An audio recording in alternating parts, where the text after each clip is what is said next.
So, eto naman yung tanong natin. Paano umutang sa pay later ni Toktik?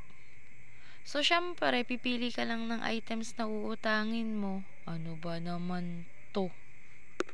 Hindi, joke lang. Wag ganun. So, ito papaliwanag ko sa inyo. Para dun sa mga wala pang pay later dito sa Toktik at kapag nagkaroon na kayo, di syempre hindi na kayo magtatanong kung paano, 'di ba?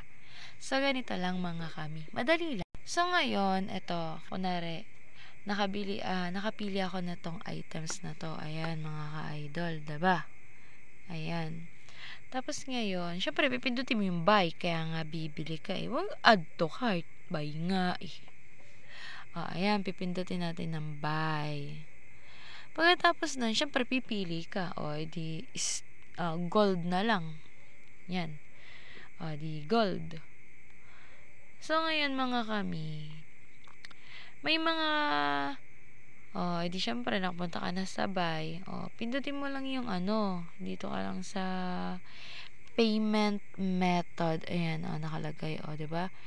1 month, 2 month, and 3 months. So, may mga items na po, lang, hanggang 3 months lang.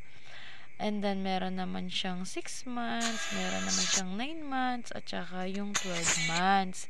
So, kagaya nga nung inutang namin na cellphone, dito sa pay later, edi ang kinuha ng tita ko doon ay 6 months, which is 900 nga ang kanyang hulog. Huwag ka na magreklamo kung mahal. Syempre hulugan, mga mi. Ganon talaga. Sino ba nagpautang na walang tubo? Kahit nga yung utang na loob pagka tinutubuan eh, 'di ba? Kaya walang nagpautang na walang tubo. So, ayun nga, may tubo yun mga kami. Kung nahihinayang ka sa tubo, di, kung ayaw mong mangungutang, di alam mo na kung anong gagawin mo. Mag-ipon ka ng pera mo. O, kung malaki naman ang sahod ni Mister, bakit mo pa kailangan mangutang, di ba? Hindi ganon.